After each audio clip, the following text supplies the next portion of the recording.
이 순간 안녕하세요. 정은혜의 문을 열어요. 네, 시작합니다. 오늘 눈이 많이 왔어요. 그래서 저도 점심을 먹고 이제 들어가는 길에 눈이 왔는데, 그래서 우산도 없이 이제 눈을 많이 맞았습니다. 그리고 오늘 여기 오는데도 차가 굉장히, 막히는 건 아니었는데, 조심조심 가더라고요. 눈이 많이 쌓여 있어서 그렇습니다. 네, 저는 정은혜 부대변인입니다. 만나서 반갑습니다. 스티커 선물, 예, 바른길만 1219님, 예, 감사합니다. 스티커 선물 주셨네요. 네. 저 지금 채팅창 계속 보고 있거든요. 일단 먼저 출석 체크 하도록 하겠습니다. 네, 저는 지금 민주통합당에서 부대변인을 하고 있는 정은혜입니다. 네. 제 목소리가 돌아왔죠? 근데 돌아오긴 했는데 완전히 거의 100% 돌아온 건 아니라서 약간 조금 그 전에 네, 그 꾀꼬리 목소리로는 아직 돌아가진 못했지만 그래도 지난번에 목소리보다는 좀 나아진 것 같죠? 예, 망부지킴119님 출석하셨습니다. 강남기공사님 반갑습니다. 네, 도덕적 인권님, 뿌리님, 네, 위하여 119님, 네, 옷도 이뻐요 쌍속기투님 반갑습니다. 정환이다님, 네, 노왕고쯔님, 예, 감기 괜찮습니다.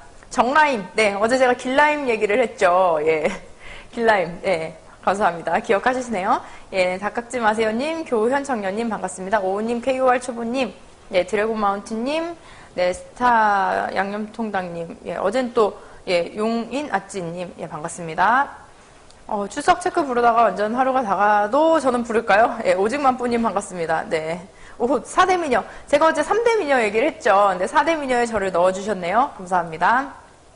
네, 콜라님. 네, 정씨가 예쁜 사람들이 많죠? 네, 그쵸? 네, 반갑습니다. 그러면, 지금부터 다시, 네, 정상적인 속도로 말을 하도록 하겠습니다. 출석 체크 너무 많이 해주셔서, 네, 감사드리고요. 네. 여러분들과 오늘의 정은의 문을 열어요 시작하도록 하겠습니다. 아까 제가 오늘 오기 전에 아주 잘생긴 남자 아나운서 분이 이 자리에 계시더라고요. 그래서 그 아나운서님께서 지금 오늘 정규 방송을 KT 149에 출석하셨다고 이제 눈물 표시를 하셔서 읽어드립니다. 네. 그래서 프로그램 소개는 간단하게 해드린 것 같아서 저도 그냥 간단하게 저는 원래 지난번에 30분씩 진행을 했었죠. 근데 어제부터는 이제 1시간씩 시간을 늘려주셨습니다. 감사하게도 늘려주셔서 지금 오늘은 여러분과 1시간 동안 함께 할 거예요. 8시부터 9시까지는 그 김진애 의원님께서 이브닝 SNS를 하시고요. 9시 뉴스 문재인 TV는 진성준 대변인님께서 오늘 하십니다. 이후에 10시부터 11시까지 캠프통신, 11시부터 자정까지 장하나, 전명수가 MC가 진행하는 대선타임즈, 그 다음에 12시부터 1시까지 임혁필의 달이 빛나는 밤에가 진행이 됩니다. 예, 매니저님께서 그냥 시간을 쫙 해가지고 올려주셨는데요. 네. 보시면 될 것 같습니다. 오늘은 이런 일이 있었고요. 오늘 있었던 일 좀 얘기 좀 해볼게요. 어제 TV 토론이 있었죠. 그래서 저도 TV 토론을 같이 이제 당에 있는 친구들이랑 봤었는데요. 어떻게 보셨나요?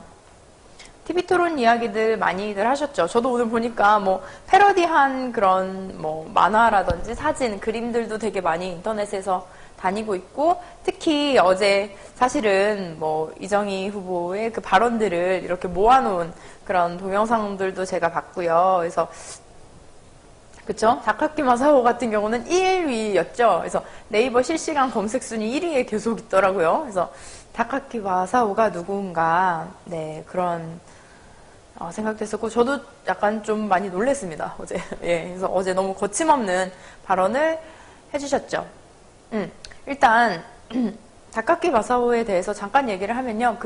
저도 어제 얘기를 했지만, 우리 또래가 유신을 잘 몰라요. 그래서 유신을 경험한 시대도 아니고, 사실 책에서만 배웠지. 그리고 우리는 독재에 대한 그런 인식이 몇 년 전부터는 생겼지만, 그 전까지는 독재에 대한 그런 피부에 와닿는 게 없었잖아요. 근데 이제 그 박정희 전 대통령을 그 주인공으로 한 영화가 있습니다.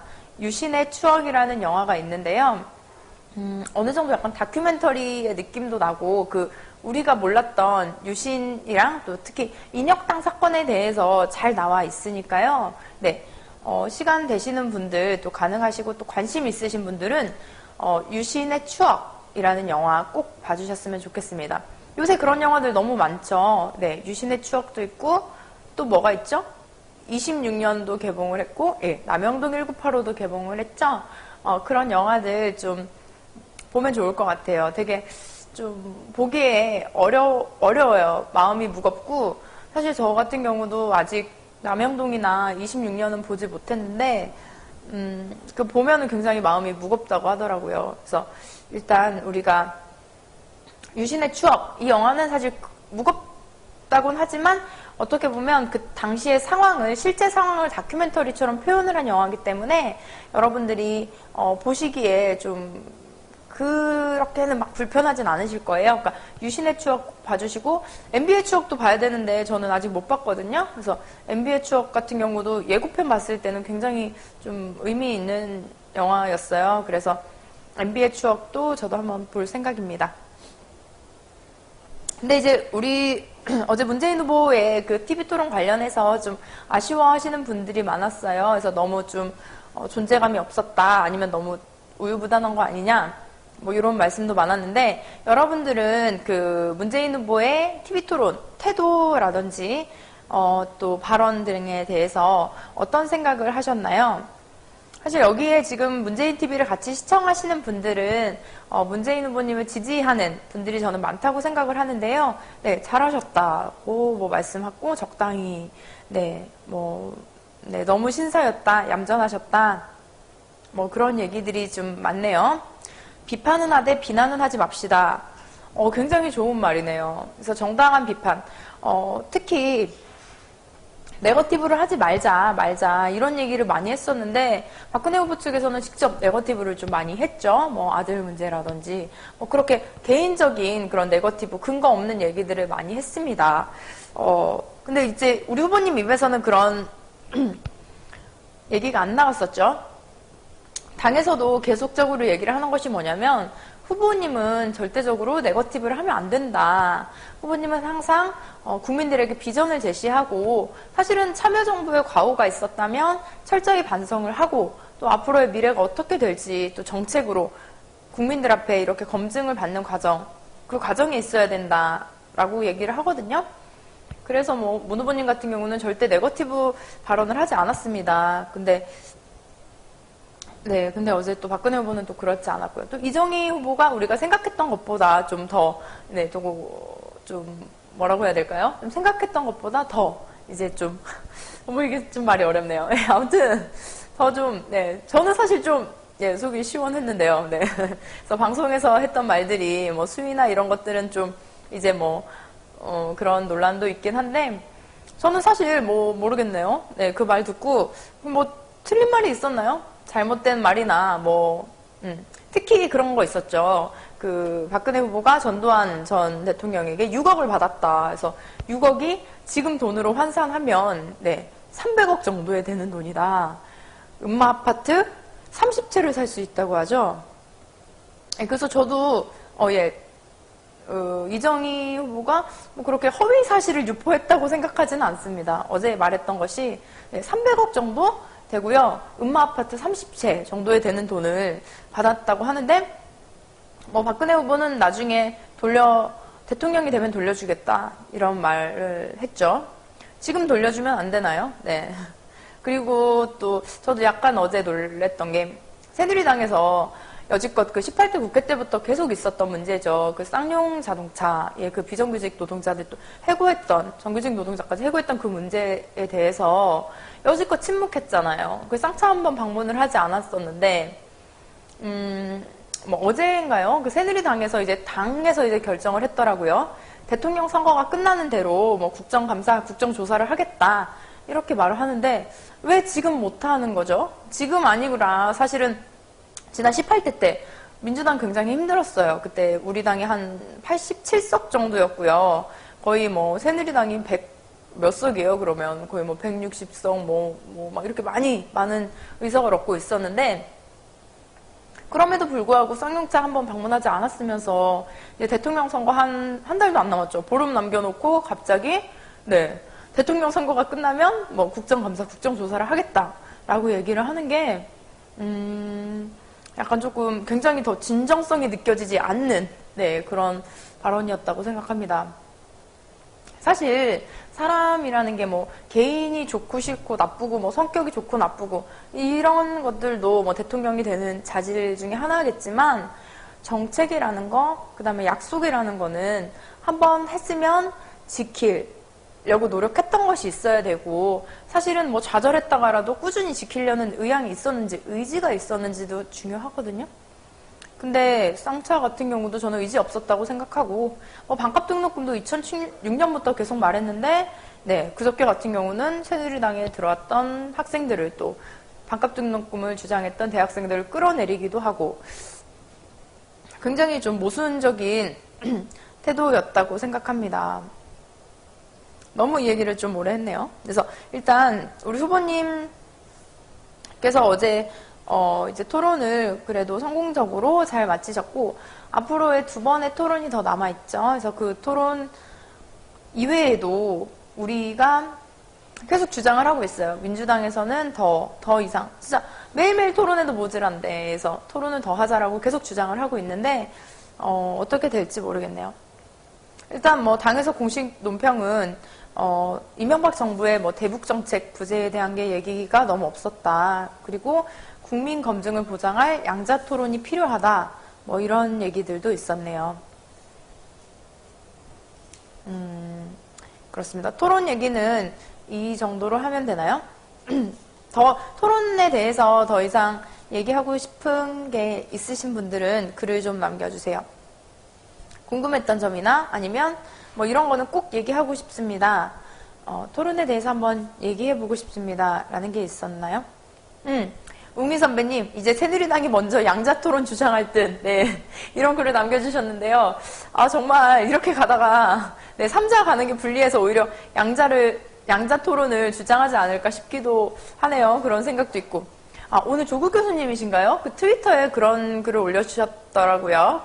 만약에 박근혜 후보가 대통령이 되면, 이정희 후보는 좀 안 좋은 그런 얘기가 있었어요. 무슨 내용이죠? 제가 정확하게 글을 못 봤는데, 네, 그래서 정말 좀 무서운 분인가? 이런 생각도 있고, 이정희 구속? 이런, 감옥 갈지도 모르겠다. 네, 그쵸. 그런 이제 트위터에 글을 남기셨던 것 같아요.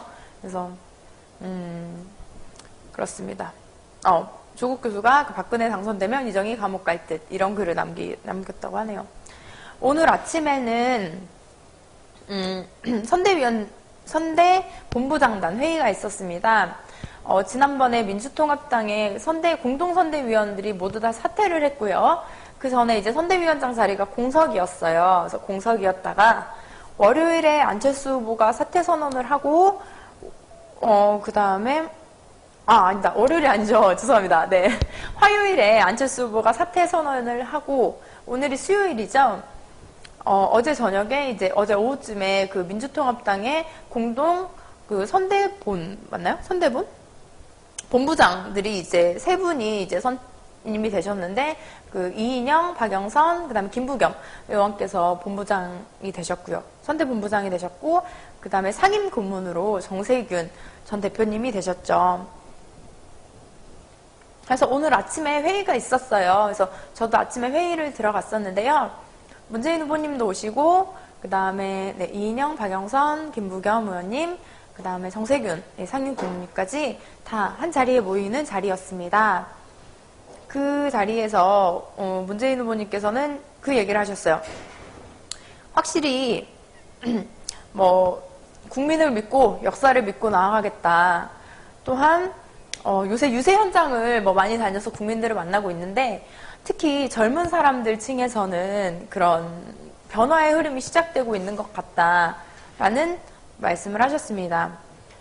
또한 안철수 후보와의 단일화를 위해서 캠프를요, 선대위, 기존에 민주당에 있었던 선대위와 또 시민사회 등을 중심으로 한 국민연대가 함께 하는 안을 말씀을 하셨는데요. 그래서 총결집이 돼야 된다. 그래서 민주통합당의 선대위와 또 국민연대라는 그 시민사회 중심의 그 모임이라고 해야 되나요? 그러한 그 집합들이 함께 해서 대선 승리를 이뤘으면 좋겠다라고 말씀을 하셨습니다.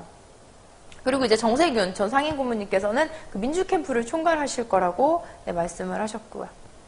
근데 문재인 후보님께서 오늘 그 감동적인 단일화가 되지 못한 거는 약간 뭐 되지 못해서 뭐 상실감이나 그런 허전함이 있으실 분들에게는 또 정권 교체와 새 정치를 위해서 노력할 테니 믿고 지켜봐 달라 이런 말씀도 하셨고요. 네거티브에 관해서는 이제 또 네거티브와 검증은 다르다라는 말씀을 하셨거든요.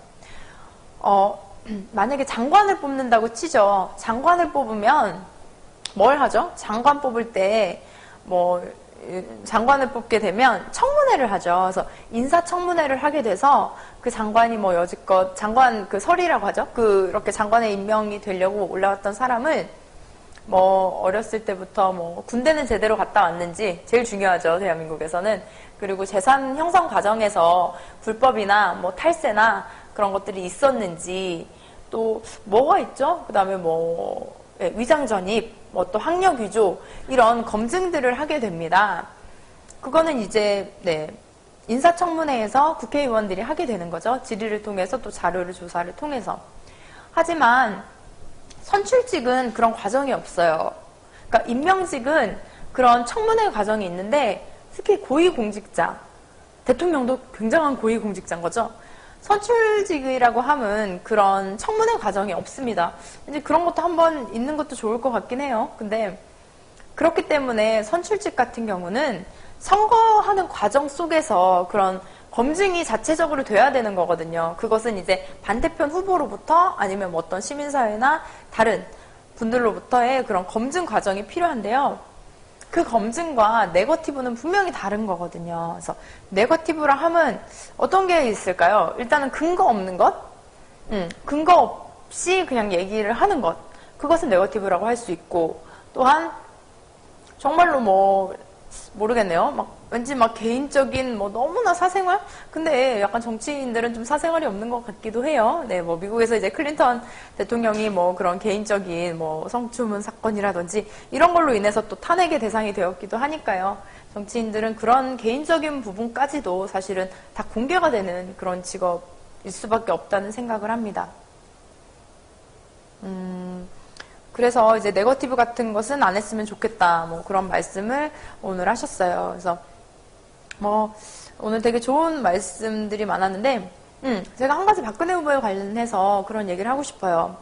어제 그 TV 그 광고 있죠. 두 번째 광고를 봤더니 보통 배경이 이제 뭐 시장에서 일하시는 분들이 TV를 보고 있고 TV에서 박근혜 후보가 뭐 연설을 하고 있는 걸 보는 거죠. 그래서 막 바꿔삐라 뭐 이러면서 막 얘기를 했죠. 근데 그래요. 물론 그런 광고 좋은데 항상 뭐 서민의 입장에서 뭐 서민을 생각한다. 뭐 이런 뭐 70% 중산층을 만들겠다라고 얘기를 하는데 그 골목 상권을 살리는 법안이 얼마 전에 이제 상정도 되지 못했습니다. 뭐냐면 지금 대형마트 때문에 지역에 있는 그런 시장이라고 하죠. 우리가 흔히 가는 그 시장들이 문을 닫게 될 지경이 되었잖아요. 그래서 그 대형마트의 영업시간을 규제하자라는 게 있었거든요. 그래서 아침 10시부터 저녁 10시까지만 이제 대형마트가 영업하도록 하자라는 법안을 민주당에서 발의를 했고 근데 이제 새누리당이 또 계속 반대를 했죠. 그래서 아예 법안 자체가 상정이 되지 못했습니다. 그래서 그런 일도 있었는데 그러면 어떻게 도대체 그 시장에 계신 분들을 보호하겠다는 건지 저는 모르겠어요. 무슨 방법으로 보호를 한다는 거죠? 그렇게 대형마트 그냥 막 생겨서 24시간 영업하게 하고 그러면서 어떻게 시장에 계신 분들을 보호하겠다는 건지 저는 좀 이해가 되지 않습니다. 그런 일이 오늘 있었죠. 네.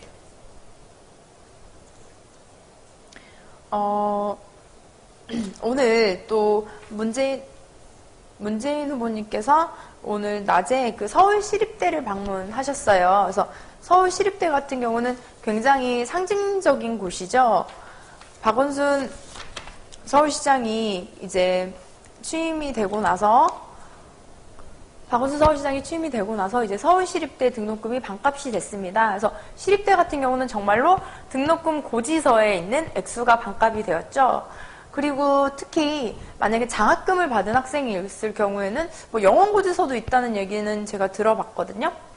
그렇게 받은 학생도 있고, 뭐 지난번에도 말씀드렸지만 강원도립대학 같은 경우도 지금 최문순 그 민주통합당의 전 의원이셨죠. 최문순 도지사님께서 강원도립대학의 등록금을 반값으로 낮추셨습니다. 강원도립대학 같은 경우는 사실 고지서액이 전체 반값은 아니고요.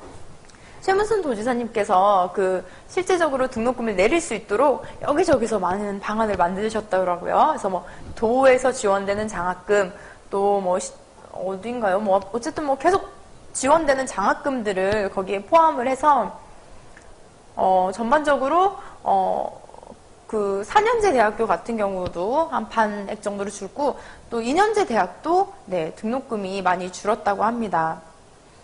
그래서 오늘 서울시립대를 방문을 하셨는데 오늘 눈이 굉장히 많이 왔어요. 그래서 아까 보니까 뭐 트위터에 사진도 올라오는데 막 문재인 후보님께서 이제 대학생 막 껴안고 이제 눈 오는 날 이제 뮤직비디오 찍으셨다고 그러면서 사진도 올라와 있더라고요. 되게 아름다운 그런 사진도 있었습니다. 얼마 전에 근데 새누리당에서는 계속 주장을 하는 게 있어요. 뭐 블라인드 테스트를 했다고 하죠. 그러니까 뭐 후보를 빼고 정책만 놓고 봤을 때 반값 등록금 정책이 새누리당이 제일 많은 선호도를 보였다라고 하는데, 이거는 좀 나중에 좀 더 깊이 여러분들과 한번 얘기를 나눠보고 싶습니다. 잠깐 동영상을 하나 보고 여러분들과 다시 한번 얘기를 나눠보도록 하겠습니다. 제가 채팅창을 계속 보고 있거든요. 여러분들과 대화를 나누면서도 종이를 보면서도 채팅창을 계속 보고 있으니까요. 저에게 궁금한 점, 또 같이 우리가 함께 얘기해보고 싶은 점이 있으시면 여기에 글을 남겨주시면 좋을 것 같습니다. 예, 동영상 하나 볼까요? 달이 차고 내 마음도 차고 이대로 담아두기엔 너무 안타까워. 너를 향해 가는데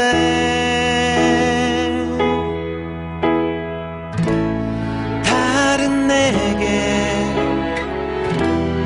오라 손짓하고 귓속에 얘기를 하네. 지금 이 순간이 바로 그 순간이야. 국민의 행복을 이룰 사람, 아름다운 내일을 여는 사람, 문재인 생각하다 나도 모르게 웃어버렸네. 문재인답게 해맑은 문재인답게 국민을 웃게 할 사람이 먼저인 세상 만들어요. 희망의 문을 환하게 열어줄게요. 당신이 언제나 믿을 수 있는 대통령 문재인이 최고예요.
세상 만들어요. 희망의 문을 환하게 열어줄게요. 당신이 언제나 믿을 수 있는 대통령 문재인이 최고예요. 찍어주세요. 문재인 밀어주세요. 아무리 생각을 하고 또 해도 믿을 수 있는 사람 오직 제인.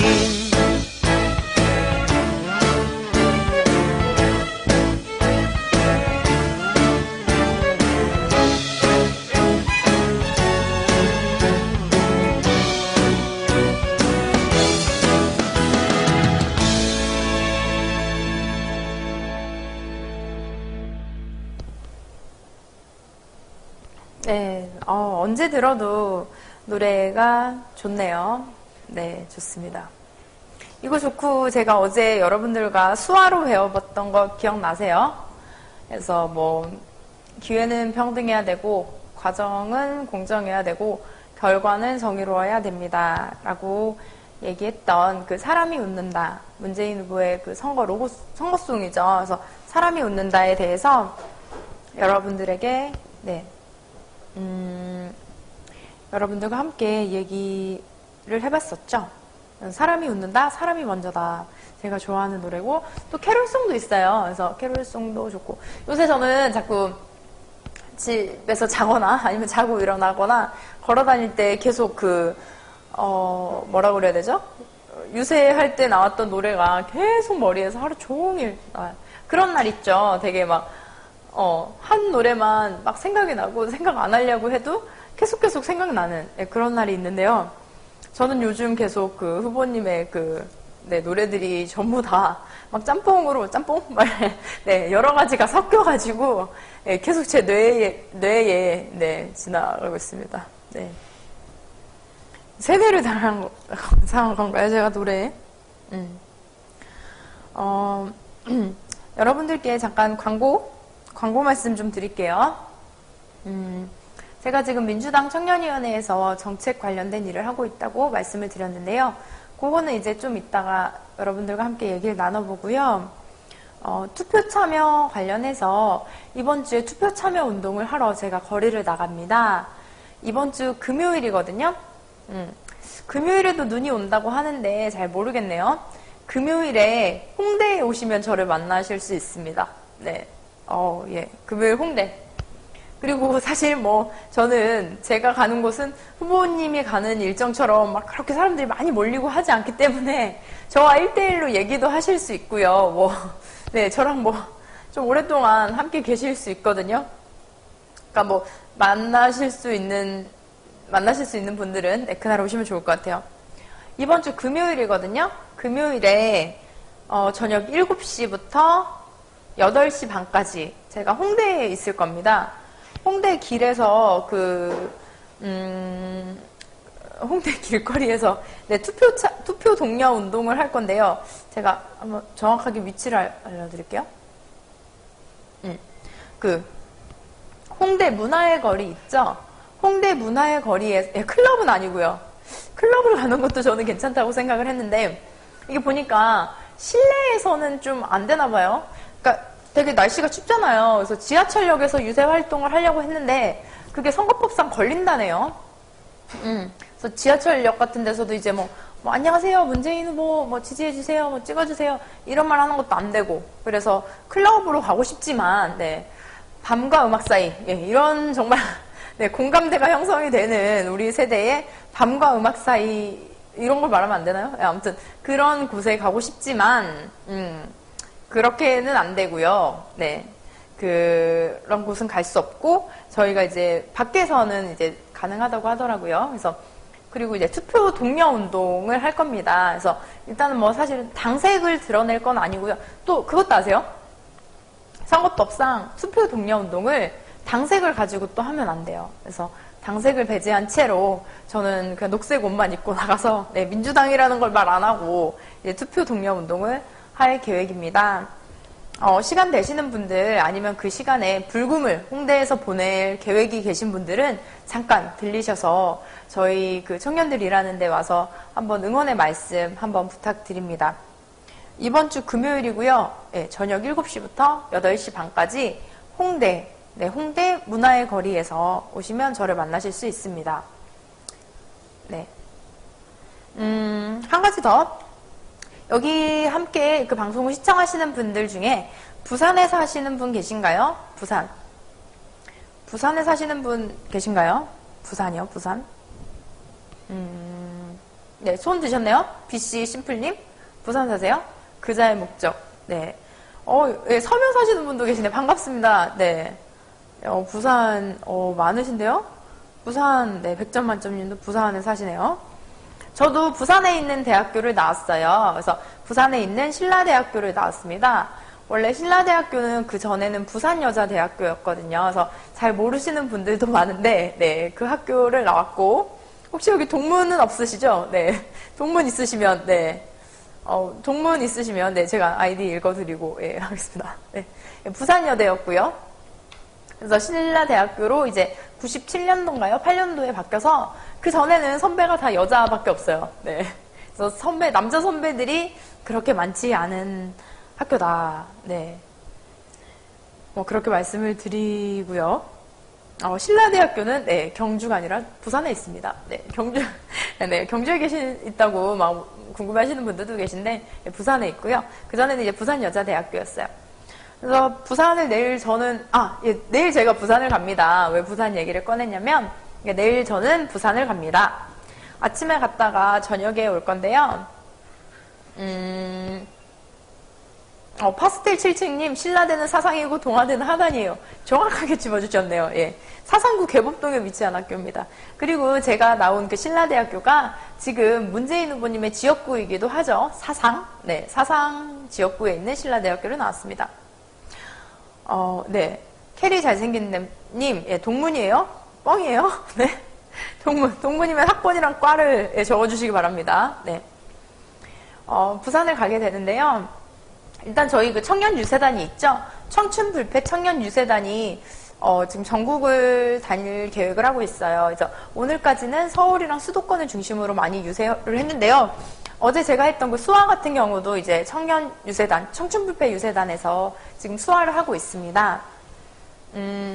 저는 청춘불패 유세단은 내일 부산을 가고 부산과 그 경남 지역을 도는 걸로 알고 있고요. 저는 사실 그 팀이랑 같이 가는 건 아니고 지금 부산으로 좀 많이 가 계시는 것 같아요.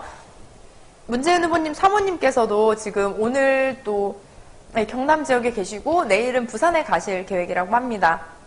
저는 지금 특보단이거든요. 청년특보. 예. 청년특보에서 부실장을 맡고 있는데요. 내일 특보단에서 이제 부산을 가게 돼요. 그래서 부산에 가서 열심히 일하시는 부산 당직자분들도 응원하고 그 지역에 계시는 또 노동자분들도 함께 만나는 시간을 가질 겁니다. 그래서 저는 부산을 갈 예정입니다. 부산에 계시는 분들은 근데 뵙기가 어려워요. 제가 유세를 가게 되면 유세 시간을 이렇게 말씀드리고 그 시간에 어디로 오세요 이렇게 말씀드리면 되는데 제가 부산을 가는 것이 유세나 그런 행사로 가는 게 아니라서 네, 좀 안타깝긴 하지만 그래도 네, 부산 간다. 네, 광고를 했습니다. 내일 후보님 일정이요. 제가 한번 일정 볼까요? 후보님 일정이 지금 나왔는지 모르겠는데요.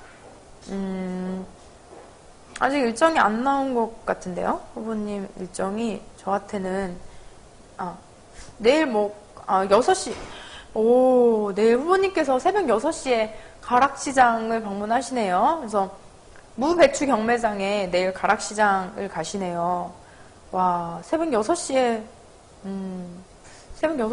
가시네요. 되게 이른 일정.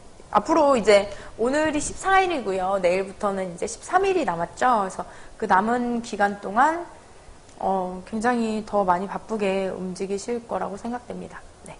내일 저는 부산을 갑니다. 여러분들과 한번 제가 사실 청년 비례대표로 이번에 그 민주통합당에 들어왔는데요. 사실 제가 정치 활동을 하게 된 것은 그 2004년도예요. 2004년. 2004년에 그 17대 총선이었죠. 그때 아까 제가 말씀드린 부산의 사상구에서 이제 선거 운동을 했는데요. 제가 막 이렇게 율동도 하고 뭐 예, 지역에서 봉사활동도 하고 그런 활동을 시작으로 정치를 시작을 했습니다. 2005년, 6년이죠. 예, 강금시 서울시장 선거에서 운동을 하고요. 그렇게 운동을 했었는데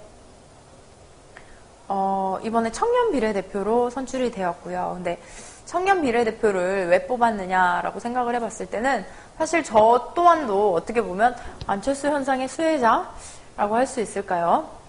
사실 그 전까지는 우리나라에서는 청년에 대한 문제가 그렇게 관심이 크지 않았어요. 전 세계적으로 뭐 2009년, 10년 굉장히 붐이 일어났었죠. 뭐 어큐파이 월스트리트도 있었고요. 그 다음에 그리스 같은 경우도 청년들이 계속된 시위가 있었고 유럽에서도 굉장히 많이 그런 일들이 있었습니다. 하지만 대한민국에서는 뭐 당연히 청년들이 이제 반값 등록금이나 뭐 광우병, 쇠고기 같은 이제 시위 현장에는 많이 나아갔지만 전반적으로 학생들이 우리의 삶이 어렵다. 우리의 삶이 어려운 것은 기성세대들 당신 때문이다. 라고 당당하게 나와서 얘기했던 적이 없었죠. 근데 우리의 그 침묵하고 그냥 혼자만 아파했던 마음을 안철수 전 후보가 이제 먼저 다가와 준 거죠. 청춘 콘서트를 통해서 우리를 만나고 얘기를 듣고 기성세대로서의 미안함을 표시를 했습니다. 문재인 후보도 그렇게 얘기를 하고 계시죠. 그래서 여러분들 기성세대의 잘못이다 뭐 이런 말씀도 많이 하시는데 그래서 제가 지금 우리 당에서는 청년 정책을 가지고 좀 많이 일을 하려고 하고 있어요. 그래서 진짜로 정책이 바뀌어야지만이 청년들에게 도움이 될 수 있는 정책이 있는데 오늘 같은 경우는 그 제가 플래시몹을 한다고 했죠. 온라인 플래시몹을 하고 있거든요. 어제 말씀드렸지만 그 페이스북이나 제 트위터에 오시면 제가 플래시몹 웹잡으로 올려요. 그래서 그거 같이 공유해 주셨으면 좋겠고 오늘 같은 경우는 이제 알바 최저임금 얘기를 했습니다. 최저임금 같은 경우는 우리나라가 지금 5,000원이 되지 않죠? 4,860원인가요? 어쨌든 5,000원이 되지 않고 있는 현실인데요. 문재인 후보가 이제 공약한 것은 사실 비정규직들은 똑같은 일을 하고도 정규직에 보통 제가 봤을 때는 한 3분의 1 정도의 돈을 받는 것 같아요. 네, 4,860원. 네, 제가 맞췄죠? 네, 저는 알고 있습니다. 네. 네, 그때 못 맞췄던 후보님도 계시죠? 네. 4,860원 맞죠? 그래서 그렇게 최저임금이 너무 낮은데 그래서 최저임금을 단계적으로 인상하겠다. 최저임금도 한 번에 너무 올라버리면 또 그게 현실적으로 지켜지기도 어렵고 하니 근데 2017년까지 단계적으로 이제 올리는데요. 그렇게 올리게 되면 한 7,000원 정도? 그래서 최저임금을 가지고 최저의 시간을 그러니까 근무 시간을 했을 때 한 150만 원 정도의 월급을 받을 수 있도록 하는 그런 법안을 이제 발의를 할 거라고 하셨습니다. 굉장히 중요하죠. 다들 막 그런 얘기들 많이 하시잖아요. 뭐 다 오르는데 월급만 안 오른다. 뭐 이런 얘기도 많이 하시는데 네. 그래서 네. 다 오르는데 월급만 안 오른다. 최저임금도 올라야겠죠. 네. 그래서 오늘은 최저임금에 관한 저희가 그 플래시몹을 했고 또 논평이 또 대변인 이름으로 나갔습니다. 여러분들과 한번 얘기를 해볼까요? 파머우이정님, 은혜씨 알바 안 해봤구나. 안 해봤구나? 알바 해봤죠. 알바 많이 해봤죠. 제가 지난번에도 말씀드렸는데 저도 엑스트라 아르바이트도 해봤어요. 네. 고등학교 수능 끝나고 엑스트라 아르바이트도 해봤고 그 다음에 레스토랑에서도 이제 뭐 팥빙수 만들고 뭐 커피 만들고 파르페 저희 때는 파르페 이런 거 먹었는데 요새는 그런 거 안 먹더라고요. 그래서 파르페 같은 것도 이제 한 1년 정도 일 해봤고 그 다음에 근데 계속 막 글이 올라오네요. 최저임금 4,580원이에요. 아 그래요? 죄송합니다. 나는 그래도 한 4,800원 세상에 고생 안 해봤을 것 같아요. 강남스타일. 네, 그 그래서 오해를 많이 받았습니다. 오해를 많이 받았습니다. 네. 아, 참, 장학금 막 신청하고 이러는데도 오해를 많이 받았어요. 빅맥지수. 최저시급에 빅맥지수 많이 대입하는데요. 우리나라 같은 경우는 하나 먹을 수 있어요. 근데 세트는 못 먹죠. 네, 세트로는 못 먹어요. 근데 보통 보면 이제 선진국 같은 경우는 빅맥지수를 봤을 때, 최저임금으로 한 햄버거, 일본 같은 경우는 2개를 먹을 수 있고요. 유럽 같은 경우는 3개까지도 먹는 경우가 있더라고요. 네, 그래서 쿠파킹님 세트 못 먹음. 그래서 우리나라는 최저임금으로는 뭐 햄버거 세트도 못 먹는다. 뭐 이런 얘기가 있었습니다. 518 광주폭도님 26년 보고 눈물이 뭐 이런 글을 남기셨는데요. 여기서 26년 보신 분 계신가요? 저도 곧 조만간 봐야 될 것 같은데 요즘 너무 좀 시간이 없어서 좀 영화를 못 보고 있는데요. 26년 같은 경우는 좀 꼭 봐야 될 영화인 것 같습니다. 꼭 볼게요. 계속 아까 제가 햄버거 얘기했더니 햄버거에 관한 글이 너무 많이 올라와요. 뭐 무슨 세트, 뭐 무슨 버거. 네. 괜히 많이 막 올라와 주시는데요. 네. 최저임금에 대해서 조금 더 얘기해 볼까요? 제가 아는 오빠가 있는데요.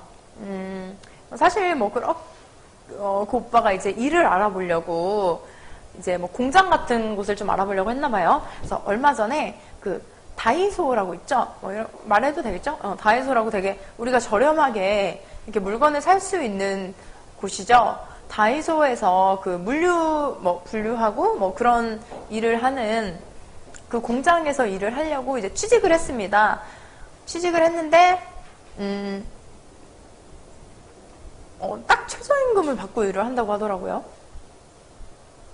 물론 햄버거 가게에서 최저임금과 그거를 저는 비교를 하자는 것이 아니라 그 물류센터나 이런 데서 일을 하면 굉장히 노동 강도가 제가 생각하기에는 그쵸. 쿠파킹님 물류센터 힘든데 그쵸. 사실 저도 물류 알바는 못 해봤어요. 네. 여자라 그런가 제가 그렇게 막 힘을 쓰거나 그렇게 할 수 있는 일은 없어서 못 해봤지만 사실 그렇게 짐을 나르거나 네 그런 작업을 하는 곳에서는 굉장히 힘이 들 거라고 생각이 됩니다. 근데 거기에서 저는 최저임금을 받는다고 말을 하길래 굉장히 놀랐어요. 사실 그렇게 많은 체력적인 소모가 되는 직업이면 적어도 한 뭐 10,000원은 못 돼도 한 8,000원, 9,000원 그 정도는 돼야 하지 않을까. 사실 그것도 적죠. 근데 그 정도는 돼야 하지 않을까 했는데 그렇게 해서 최저임금 정담매님 위험하기도 합니다 라고 글을 남겨주셨는데요. 물론 위험하죠. 더 거기에 본인의 그런 신체에 어떤 위험이 가해질지도 모르는데 그리고 또 공장 같은 경우는 좀 외진 곳에 있는 경우가 많아요. 그래서 왔다 갔다 하기 어려우니까 아예 그 기숙사에서 생활을 한다고 하더라고요. 근데 뭐 한 달에 10만 원 정도면 밥도 주고 거기서 숙식을 하는데 굉장히 사실 삶이 낮에 가서 아침에 일어나서 일하고 또 집에 와서 밥 먹고 자고 그렇게 반복되는 생활을 할 수밖에 없고 그래서 굉장히 힘이 드는 것 같습니다. 여기서 좀 글을 남겨주시는 분 중에 혹시 물류나 그런 택배 관련된 일을 해보신 분이 계신가요? 왠지 저는 택배도 좀 당연히 어렵죠. 좀이 아니죠. 엄청나게 어려울 거라고 생각이 들어요. 저도 이제 가끔, AP1076님, 택배 해보셨다고, BBK 양념통닭님, 쿠파킹님, 프리관수님. 다들 물류, 택배 이런 것들, 또 남성분들은 많이 하시는 것 같은데요. 굉장히 좀, 어려울 것 같습니다. 그만큼 어려운 만큼 거기에 대한 대가가 있어야 되는데 좀 어렵죠. 우체국 얘기도 하셨는데요. 사실 우체국 같은 경우도 되게 박봉인 걸로 알고 있어요. 한 달을 꼬박 일해도 한 90만 원, 100만 원, 120 사이로 제가 받고 있는 걸로 알고 있거든요.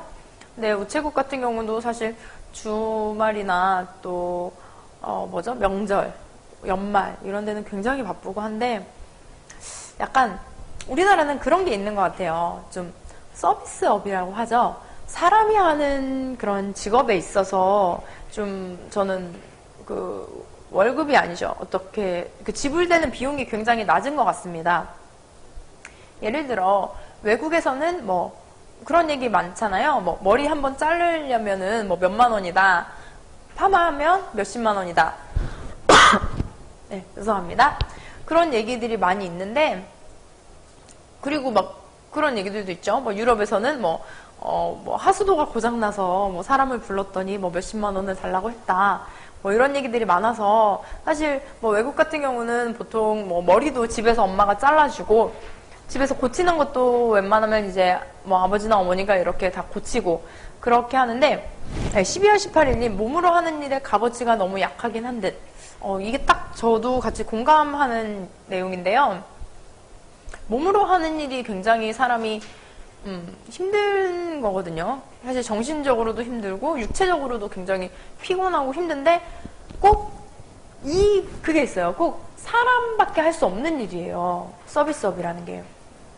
예를 들면 뭐 공장에서 뭘 찍어내고 만들어내고 사실 신발 같은 경우도 그렇죠. 신발을 사람이 손으로 만들 수 있지만 신발을 또 기계로 찍어낼 수도 있어요. 그러면 신발 만드는 건 사실 기계로도 대체가 가능하죠. 근데 예를 들면 뭐 머리카락을 자른다든지 제가 어제 미용실 갔다 왔다고 말씀드렸죠. 네. 그래서 아무도 못 알아본다고 미용실 다녀왔는데 국회 미용실 갔다 왔는데 아무도 못 알아보셔서 좀 서운했습니다. 네.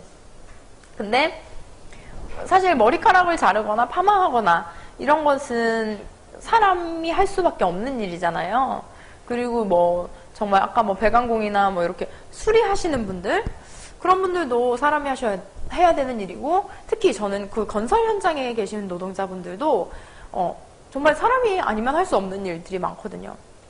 얼마 전에 제가 그 크레인 운전하시는 분들 또 펌프카라고 하더라고요. 펌프카? 네, 엄청나게 큰 차인데요. 거기에 우리가 건설 현장에 보면 굉장히 크게 이렇게 나와 있는 그 쇠로 된 거기에 이제 뭐 올라가시기도 하고 그런 것 같은데 펌프카라고 하더라고요. 네, 그 차를 이제 운전 조정하시는 분들, 네. 그 운전을 하시는 분들께서 이제 투표 시간 연장을 위해서 그 하루 일당을 포기하고 당사에 오셔서 이제 기자회견을 한 적이 있었습니다. 그래서 뭐 얘기를 해봤는데 굉장히 좀 작업 환경은 당연히 열악하죠. 또 겨울에는 춥고 여름엔 덥고 사실 밖에서 일하는 게 굉장히 힘들잖아요. 근데 그런데도 사실 월급도 그렇게 많지가 않고 월급이 아니라 일당이라고 하죠. 일당도 뭐 그렇게 많지도 않고 굉장히 많이 힘들다고 거기다 투표도 못하니까 마지막엔 그 말씀까지 하시더라고요. 우리도 사람이다. 투표하게 해달라. 이렇게 말씀을 하시는데 저는 되게 좀 마음이 짠하더라고요. 그래서 그런 분들에 대한 뭐 투표권이라든지 또 우리가 사람이 하는 일에 대한 그런 가치 사실 인간이 하는 것에 대한 가치를 매길 수는 없지만 적어도 우리가 몸으로 하는 일에 있어서 우리가 어떤 안전을 담보로 하는 그런 일들에 있어서는 그 정도의 그런 가치가 매겨진 여러분들과 마지막으로 잠깐 얘기를 나눠보는 시간을 갖도록 하겠습니다. 곧 있으면 제가 또 방송을 마쳐야 되는데요. 오늘은 제가 방송 소개를 하고 또한 어제 있었던 토론회에 대해서 여러분들과 함께 이야기를 나눠봤습니다. 또한 그 금요일에 있을 투표 참여 운동 7시부터 8시 반까지 홍대에서 제가 가니까요. 시간이 되시는 분들은 함께 했으면 좋겠습니다. BBK 양념통나님 목 보고 가세요. 아니 이게 굉장히 좀 저도 좀 이상하게 목이 나은 것 같아요. 나은 것 같은데 또 이렇게 말을 하면 금방금방 안 좋아지는 거예요, 목이. 그래서 또 지금 또 약간 목이 가려면 어떤 분이 아까 뭐 허스키 보이스라고 뭐 이렇게 쓰시기도 하셨는데 목이 또 안 좋아졌네요. 다시 좀 목 관리를 잘해서 네 해야겠네요. 목 관리를 잘 하겠습니다. 도라지청, 네 뜨거운 매실차, 뭐 좋은 거 많이 신의 말 후진국인 나라가 직업별 임금 격차가 심하지. 하나만 더 말씀을 드리면 그런 얘기가 있어요. 그들이 말하지 않는 23가지 진실이라는 책이 있는데요. 거기 보면 그 인도의 운전자와 스웨덴의 버스 운전기사를 비교를 합니다. 인도 같은 경우는 버스가 굉장히 몰기 어렵죠. 막 위에 짐도 실어야 되고, 인도는 특히 막 소인가요? 막 이렇게 길거리에 이제 막 짐승들이 다니고 다 피해서 다녀야 되는데, 그만큼 운전을 더 스웨덴에 있는 운전기사보다 잘함에도 불구하고, 뭐, 월급은 거의 30배가 차이 난다. 그것은 인도에 있는 운전사가 운전을 못해서가 아니라, 능력이 없어서가 아니라, 그 사회의 구조 때문이다. 그 국가의 어떤 그 직업의 그 월급을 매기는 거라든지, 아니면 그 국가의 경제적인 수준? 뭐 그런 거에 의해서 매겨진다. 뭐 이런 얘기가 있었어요. 그래서 굉장히 한번 우리가 고민해보고 생각해봐야 될 문제인 것 같습니다. 제 목에 대해서 많은 분들이 목캔디 드세요. 뭐 목캔디 보내드릴 사람 없나요? 뭐 이런 말씀들도 많이 해주시는데요. 다시 한번 제가 목 관리를 잘 해서 다음에 여러분들 뵐 때는 네, 더 아름다운 꾀꼬리 목소리로 여러분을 뵙도록 하겠습니다. 근데 아마 선거 끝나기 전까지는 이 목소리가 그대로 유지될 것 같다는 그런 생각이 듭니다. 네, 그러면 오늘 방송은 이상 마치도록 하고요. 네, 채널 고정 해주시고 아프리카 TV, 저희 문재인 TV 많이 사랑해 주시기 바랍니다. 다음으로는 그 김진애 전 의원님께서 그 이브닝 SNS 순서를 진행하실 텐데요. 많은 관심 부탁드리고요. 네, 저는 다음 시간에 또 뵙도록 하겠습니다. 여러분 오늘 반가웠어요. 네, 감사합니다.